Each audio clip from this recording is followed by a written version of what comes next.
I pozdrav za svi ljudi, dobrodošli u novi klip. Danas igramo Subway Surfer sa sestrom. Idemo krenuti, ja igram prvi. Čekaj stari, moramo otići na home, na shop.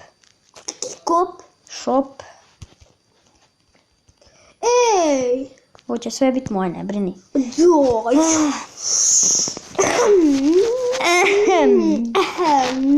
Inače ljudi pišite kako ste, piši ti tako koji gledaš, viš. Dole, komentar, vidi, znaš, di tamo, znaš. Tamo dole, piši komentar. Pa svi ne vidi komentari. Osim tebe. Izgleda ko može maljat.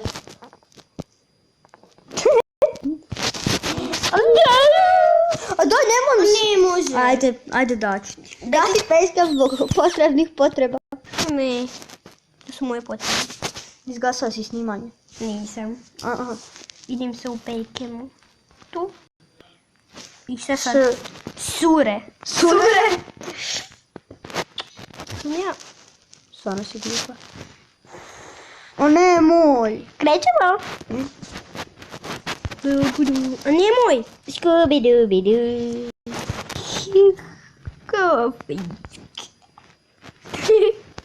Prestani se belit više. Ne belim se. Nema šalma. Šta je to šalma? Samo se zabij pa ćeš vidiš da je. A. Padni. Super buci. Skoči. Paleti. Scooby-Doo.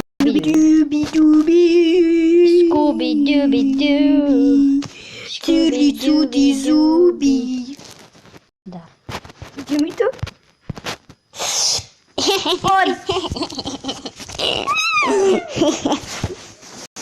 Ljudi, pala je. Mackana. Boli. Kad ću promijeniti? Nikad.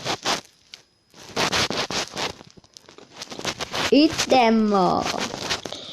Što nismo skupili? A još nismo skupili taj event. Kaj je to?